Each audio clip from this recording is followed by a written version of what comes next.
الشيطان الرجيم بسم الله الرحمن الرحيم الحمد لله رب العالمين وبه نستعين والصلاة والسلام على أشرف الأنبياء والمرسلين حبيب قلوبنا وطبيب نفوسنا رحمة للعالمين أبي القاسم محمد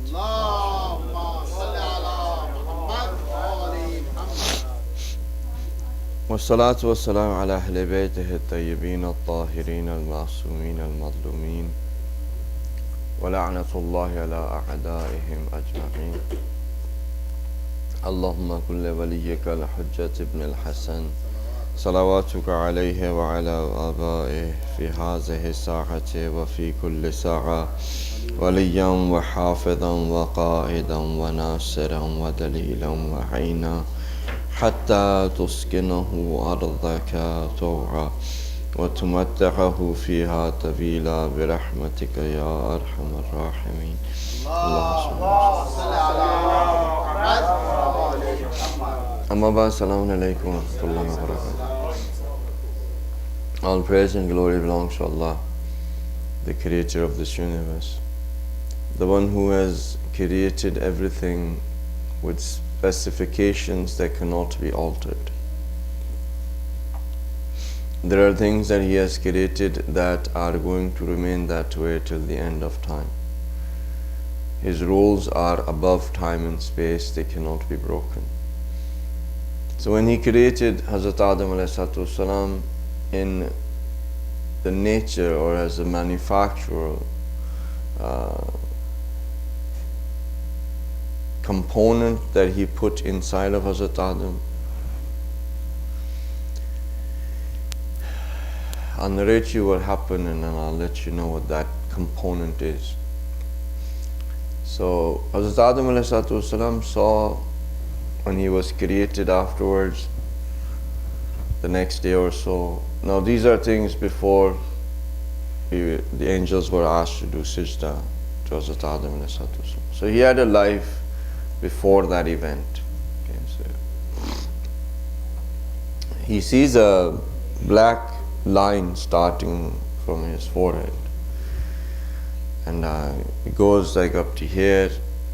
As time goes by, it comes up to here, and as time goes by, it just goes through his whole body.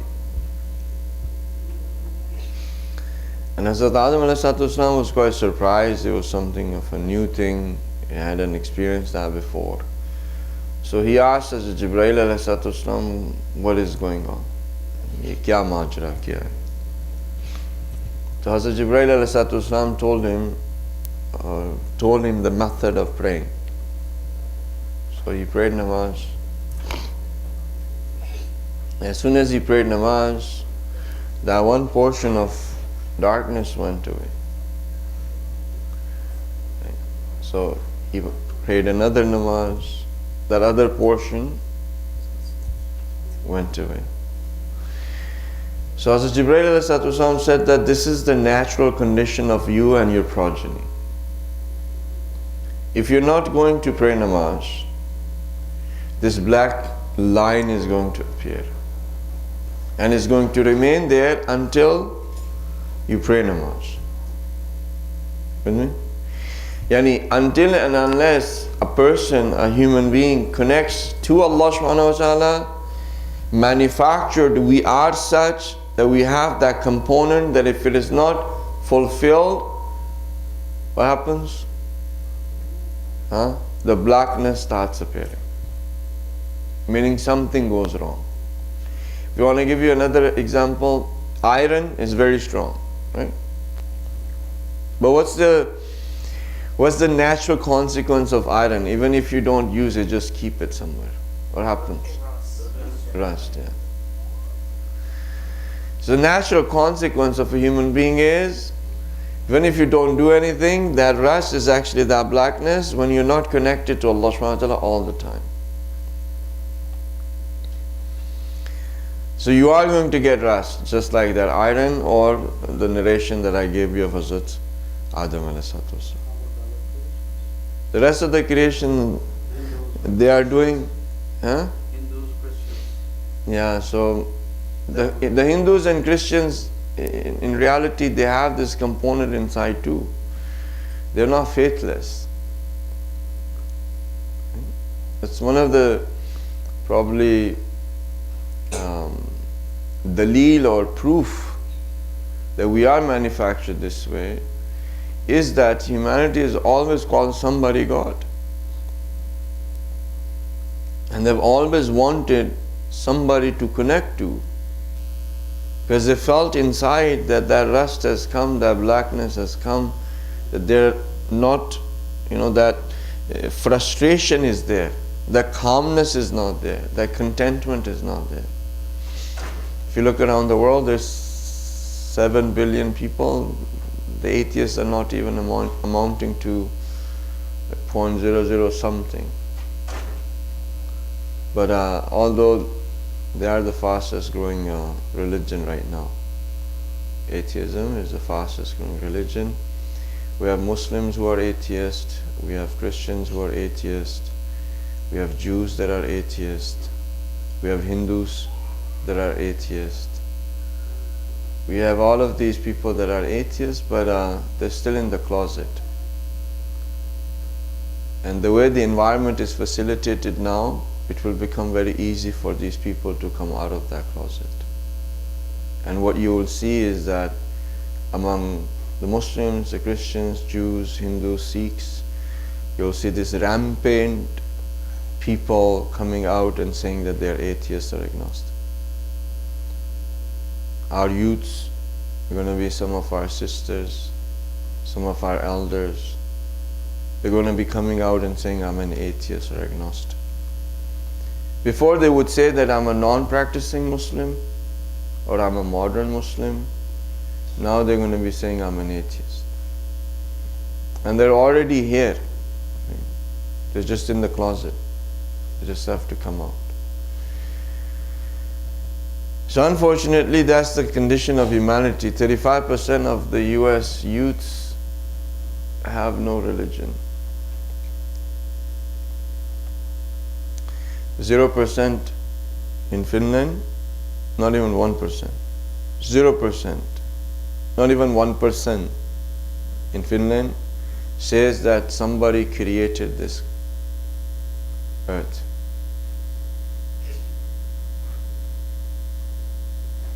What we're not really realizing, where we are stuck, that your next generations, hardly some of them are going to be Muslims. What we're not understanding is that it's not just a matter of Muslims, it's a matter for Christian, Jews, Hindus, Sikhs, and all people of faith. So the natural consequence of us is that the rust is going to be there, and you can see that in people. So if you don't do anything, you don't get connected to Allah subhanahu wa ta'ala, this rust is going to build. This is manufactured component, we are this way, and we're going to. The other thing is also what we do is Allah subhanahu wa ta'ala in creation created barriers. Okay. So some of the barriers He created, if He had not created those barriers, we would not have the shape and form of things. The reason why I can hold, for example, this tasbih is because there is a barrier between this and the tasbih, between my hand and the tasbih. If there were no barrier, what would happen to this tasbih? Yeah, it'll fall from my hand, right? So this barrier actually is the electrons are moving around in that speed that it gives like the hardness of things, the lightness of things. It stops that space in between that the matter is going to infuse with each other. Okay, so because of those barriers, you're able to sit down on the earth, right, on the carpet. You're able to hold things. So these are hijab, right, curtains that Allah subhanahu wa ta'ala has made in creation because it is part of the system. Yeah. But then there are curtains or barriers that you and I place. And out of those are two kinds. One is the curtains of darkness, and the others are the curtains of light. Okay? The reason why we're talking about curtains is because we want to understand our potential, and we cannot understand our potential if we have hidden ourselves behind all of these curtains. You see what I'm trying to say? Like if you have this, you know that there is a TV there, but if you did not know and there was a curtain, somebody asked you what is there, you say, I don't know, right? Because I don't know, it seems like a square something. But this hijab has actually hidden the potential of that, or what it is. But once you take that curtain off, everybody can see that it is a Samsung 4K UHD curved smart TV. But that curtain is there, it's hiding what it is. So we ourselves have placed curtains in front of even our own selves and Allah subhanahu wa ta'ala. They're called, in Arabic they call hijab, in English you'll call them curtains or barriers. Okay. So one of the reasons why we're not able to utilize our potential is because in our awareness we do not know what we are because of those curtains. With me so far? Yes? One of the other reasons why we entered into the night yesterday dead and we came out dead is because of those curtains. Okay. One of the reasons why we will stand in front of Allah subhanahu wa ta'ala in about 25 minutes or so and we will not feel His existence is because of those curtains. With me so far? Okay. So these curtains are one, sins. So these are things that easily understood. So sin is, every time we sin, is a curtain between our own selves and also Allah subhanahu wa ta'ala. Because we have the tradition from the Holy Prophet that says, "Man arafa nafsahu faqad arafa rabba," that whoever understands him or herself understands his or her Lord. So the curtains are actually being placed, really, it's not really between us and Allah subhanahu wa ta'ala. Even it's just between our own selves. जो सैर सलूक का जो है ना, वो रास्ता जो है वो अपनी तरफ से खुदा की तरफ जाना नहीं है. It's not going from A to B, meaning I'm here and God is there, so I have to go there. Okay? It's not like that. There's no distance between you and Allah subhanahu wa ta'ala. Really, that traveler is self-awareness. As you become aware of yourself with all of the levels of existence that you have, eventually you get closer to Allah subhanahu wa ta'ala.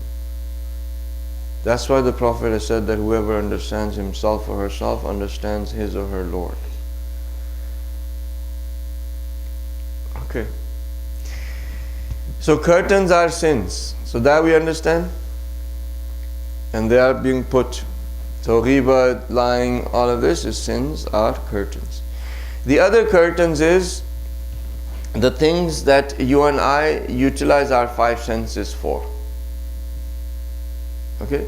So you're going to say, Allahumma laka sumta wa alayka rizqika aftartu wa alayka tawakkaltu, and you're going to, for example, have that date in your mouth.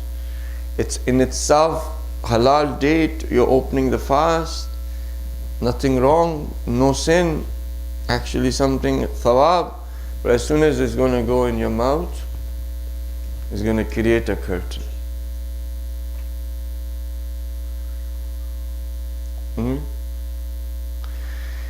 Everything you look at, everything your five senses can feel is actually putting a curtain between your own self and Allah subhanahu wa ta'ala. Meaning your existence, you are breathing, even if you don't do anything, what happens? Just like what happens to iron. Rusts. Iron is not doing anything, it's just there. But just the manufactured component of iron is such that even if it's not going to do anything, rust is going to start coming. So ourselves, as long as our five senses are working, these curtains are being placed inside of us. Okay? You're looking at me, this looking at me is putting a curtain. You're hearing my voice, it's putting a curtain. Okay? This breath you took is a curtain. So far, no? Right, so then the next question is, how do you get rid of these curtains? To get rid of these curtains, the magic equation is that in every five senses that you utilize, you first see God or remember God, you see in it God, and afterwards you see God.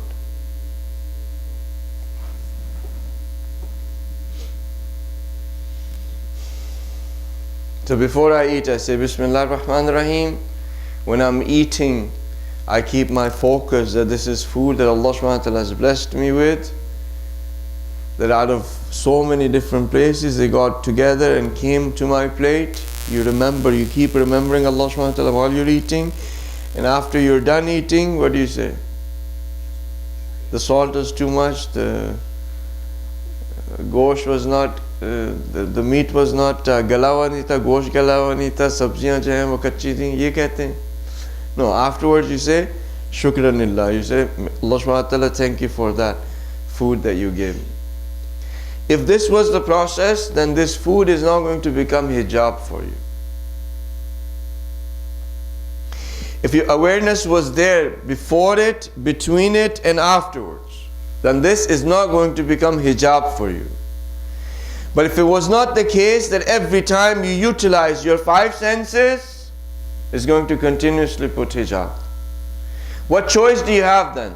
Allah subhanahu wa ta'ala said, in the morning you get up, you do your Fajr prayers. When you do your Fajr prayers and you're going to do Sijda on Khak-e-Shifa, I will take out 70,000 hijab.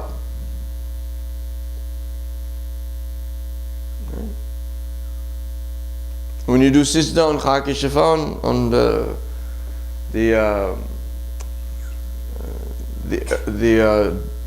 dirt that comes closer to the grave of Imam Hussain, or where the Shuhada they fell, and it's from the land of Karbala. If you were to do Sijda on it, Allah subhanahu wa ta'ala says, in each Sijda I will take 70,000 hijab away. So each Sijda you do, 70,000 hijab gone. You're following with me? You're with me, right? Right? So how many, between two Sijdas, how many hijab gone? 140,000, right? Right? 140,000. Do you think that you and I, who are, just okay people, so far have you sinned 140,000 times?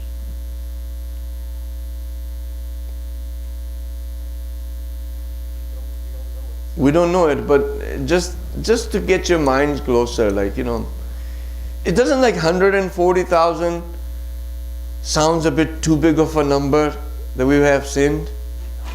No? Okay, if you were to read 2 rakat namaz, then that's 4 sijdas, right? So 140 times, 140,000 times another 2. So that's how much?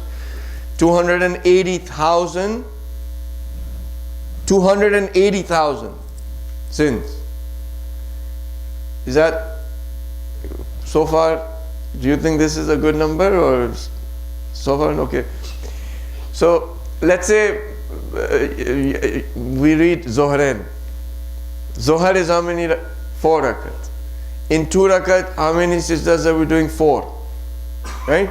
4 means 280,000. Right? 2 rakat. So 4 rakat is 560,000. Yeah? Hijab are taken away. 560,000 hijab are taken away. I don't see God. I'm not aware of myself.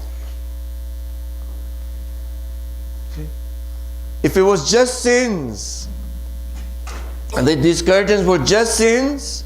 In just 2 rakat namaz, we should have seen Allah subhanahu wa ta'ala. Or in 8 rakat or 17 rakat one day, we should have seen Allah subhanahu wa ta'ala. If it was just sins. It's not just sins, because our manufacturing is done this way. That even if for a moment, for the minutest of the moment, microsecond, your awareness goes away from Allah subhanahu wa ta'ala, a curtain comes.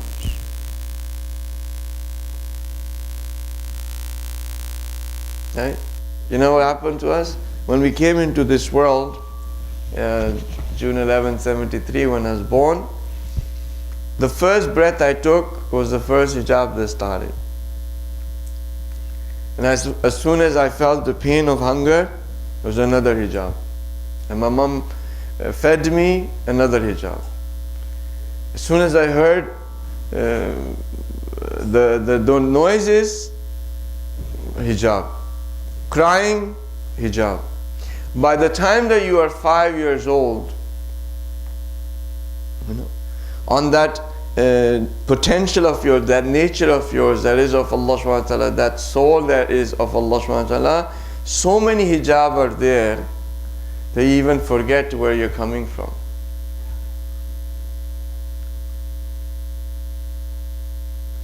Where does the soul belong to? Allah.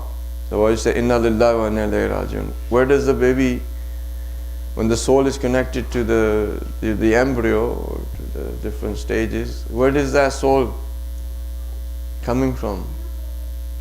Allah subhanahu wa ta'ala. By the time it is 5 years old, it has complete amnesia where it's from.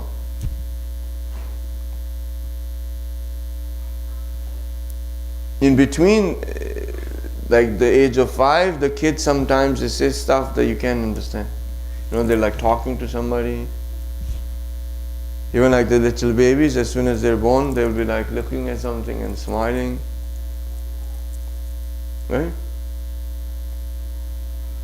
You guys haven't seen kids do that? Yeah? So what's happening is that within that time frame, by the time that they get to be 5, they forget that they have come from Allah subhanahu wa ta'ala.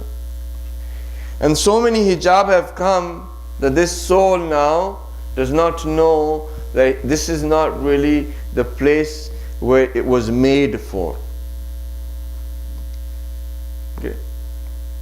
And as soon as more older you get, and you start utilizing your 5 senses. हमें लोग चलिए उर्दू में बात करते हैं, शायद आप तवज्जो दे दें. हमें लोग ये कहते हैं कि हमारे लिए मुश्किल क्यों हो जाता है दीन की तरफ जाना.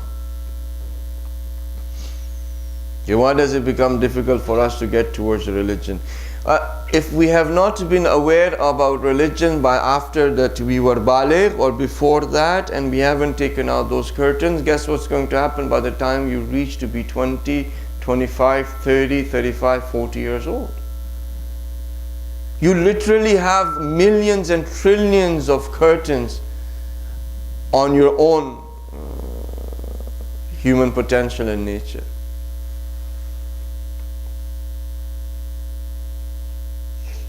And worship was supposed to facilitate that environment, that these curtains go away. But when would the curtain of greed go away? Can any namaz take out the curtain of greed? Can any sajda take out the curtain of greed? When would the curtain of arrogance go away? Can any namaz take out? Can any sajda take out the curtain of arrogance? If it was the case, everybody who prays namaz, they should be done with arrogance. Right? That once you prayed namaz, you're done with arrogance, you're done with greed, you're done with jealousy.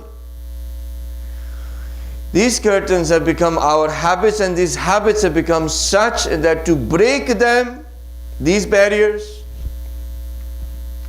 would require you just as long of an amount of time as you have built them to be your habit. Okay? I wanted to actually get into the discussion of what hijab nurani is, what zulmani is, but I think my voice has already put that hijab of sleep. The majority of you are kind of gone. The sugar level is low too. Thinking is active? Okay, chala. If you can recite it out, salawat.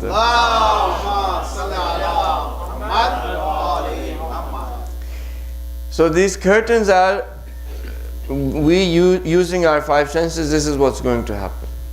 Okay? So every time you breathe, be aware of Allah subhanahu wa ta'ala. Every time you eat, be aware of Allah subhanahu wa ta'ala. Whatever that you're going to do, be aware of Allah subhanahu wa ta'ala, and during that action be aware of Him, and afterwards be aware of Him. If you do that, okay, if you do that, these curtains, when they start going away and you start realizing your potential and who you are, you will see things and you will hear things that you never seen before and you never heard before. Okay. And I'm not trying to scare you or anything. The Holy Prophet has said that he tells, in this tradition, he tells us the difference between why we cannot see what he sees and why we cannot hear what he hears. Okay, so he says that your mind is like a desert, and in that desert there is a feather. Every thought of yours or every emotion, like these are, he says thoughts. Okay? So every thought, every movement of yours, okay? Every inclination of yours, alright? Really? That is not in your control, moves this feather to whichever direction it wants. Right? So thought comes, as soon as the thought comes, I move that way. Wasn't सोच आई खाने की ना, तो अब मेरा दिमाग किधर पहुंचा हुआ है? आप में से जिसको सोच आई ना खाने की, उसका दिमाग अब बिरयानी खा रहा है, वो बिरयानी खाने में लगा हुआ है. You know, that thought took that person all the way to where he's like finishing that biryani. If the thought came to you for the bills that you didn't pay, you're standing at the bank line right now paying bills. Right?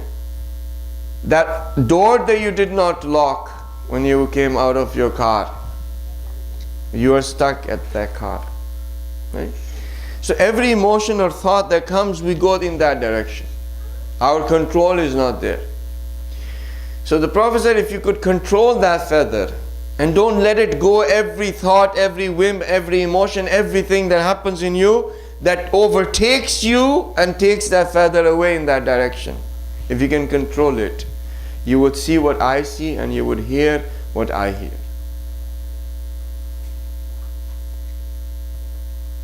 Right?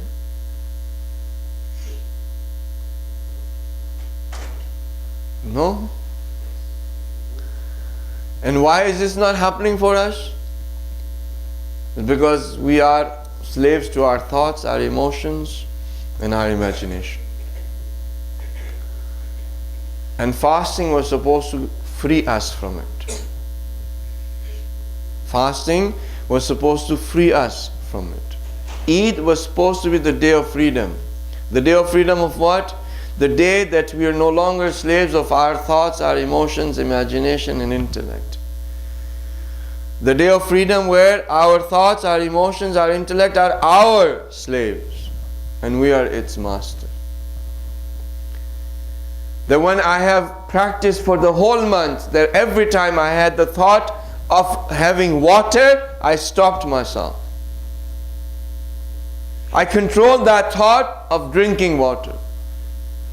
Every time I had the thought of eating, I controlled that thought.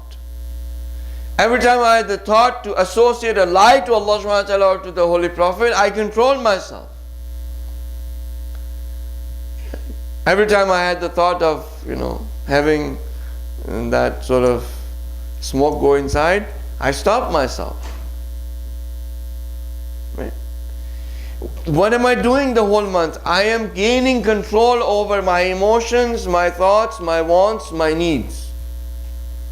and I'm making my thirst my slave. You understand? It's a difference. I'm making my thirst my slave. I'm not becoming the slave of my thirst. I'm telling myself I will drink water, not now, I will drink it at Maghrib. And I'm your master, you're not my master. Because if thirst became my master, guess what happened? I would drink water and I could not fast. I'm telling food that you're not my master, I am your master. I will eat it at Maghrib time. But when food becomes your master, guess what happens? Your fast will break. For this whole month we've tried and we have shown ourselves that we can be the masters of our desires. The desires are not our masters, we are their masters. Our thoughts are our creation. The thought that comes into my mind is my creation. I am its God and it's my creation.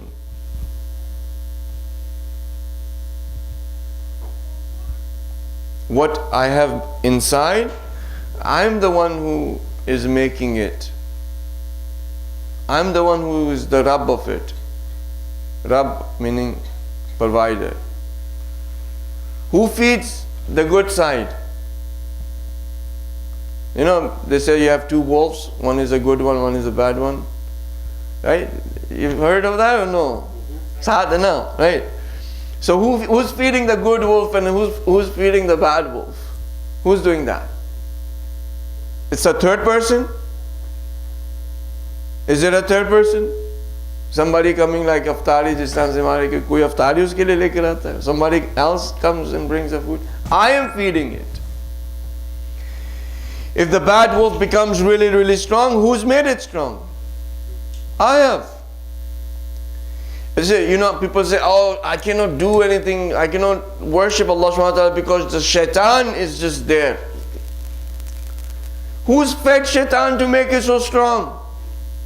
I did. Who's given him that importance? I did. Who's made it look like as if I cannot beat it? I did.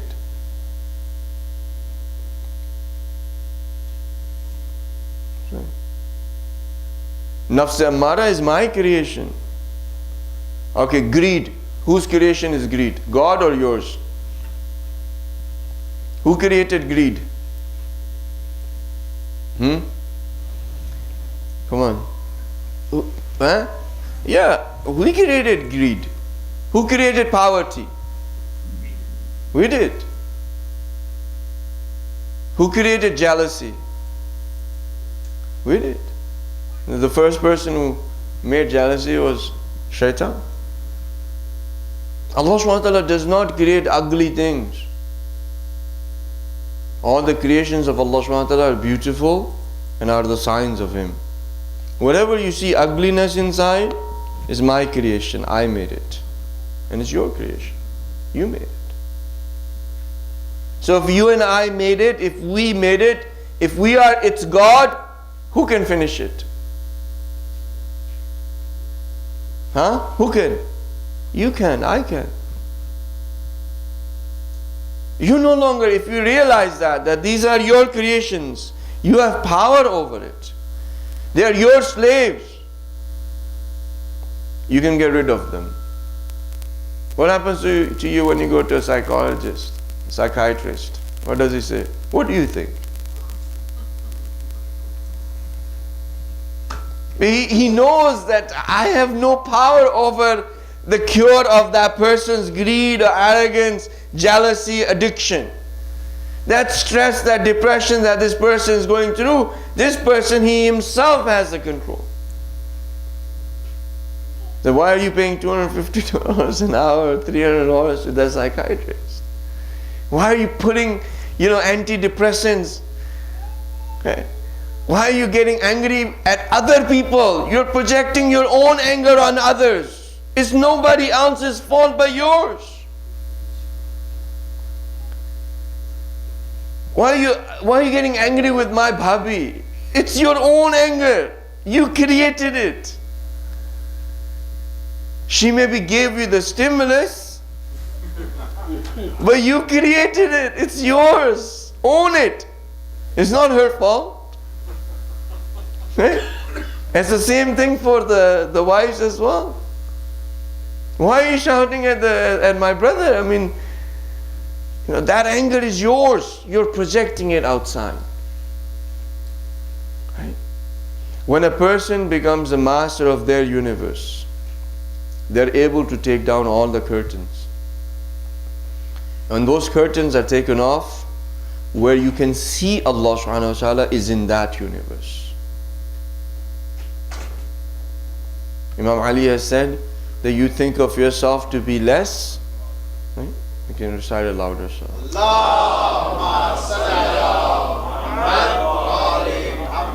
Imam says that you see yourself to be less. What is outside is alami asghar, and what is inside of you is alami akbar. The meeting of Allah subhanahu wa ta'ala, to see Allah subhanahu wa ta'ala, to be able to see the angels, to be able to see Aimma, to be able to hear the tasbih of the walls and of everything that Allah subhanahu wa ta'ala has created, to be able to see the actual reality of this universe is not outside in the small universe. All of that exists in the Alam Akbar, inside.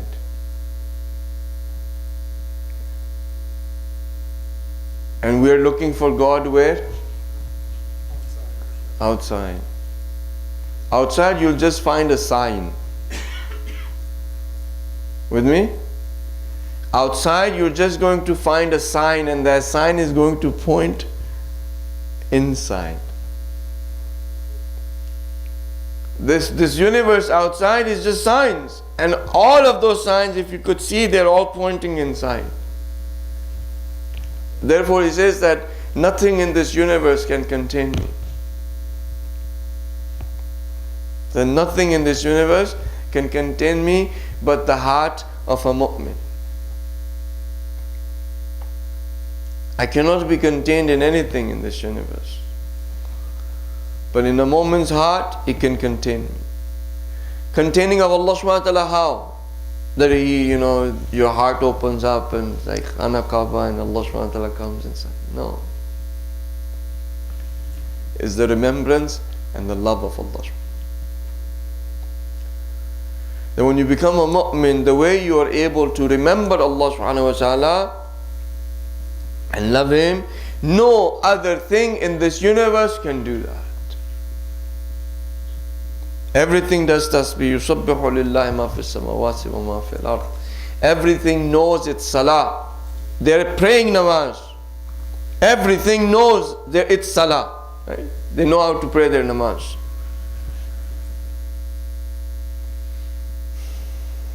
But nobody can love and remember Allah subhanahu wa ta'ala like a mu'min can. And what is that heart? I could tell you what that heart is, but so far just think of it this much, okay? So whatever you're going to do outside, if you're not aware of Allah subhanahu wa ta'ala in the beginning, in the middle and in the end, is going to put a curtain in that universe of I. Okay? And the more curtains that you have, the less you'll be able to hear or see the things that are actually real. And as you go along, right, if you do worship, if you remember Allah subhanahu wa ta'ala, you pray namaz and everything, what it's doing is it's removing those curtains. And maybe a reason why you cannot still see or hear what you want or what you should or what the actual reality is because you still have those curtains. So what is motivating is that although I entered into the Laylatul Qadr as a dead person and I came out as a dead person, and I've already told you how to become alive. Remember the Prophet said there are 3 types of death that a person dies. One is when the soul is disconnected with the body. The other is when the soul is disconnected with the remembrance of Allah subhanahu wa ta'ala. And the third is when the community is disconnected with Amr bil Maruf wa Nahy anil Munkar. So I've already explained how to become alive. There has to be a person who's listening. If you are connected with the remembrance of Allah subhanahu wa ta'ala, you are alive. But for whichever moment or time that you get disconnected, it's death.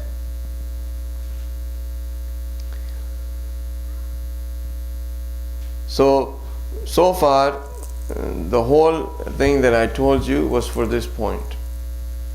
That your biggest necessity is actually religion. Because religion is going to tell you how not to have that rust or curtains to come. If you eat halal food and you say Bismillah and you remember God in the middle and also in the end, this is not going to become hijab for you.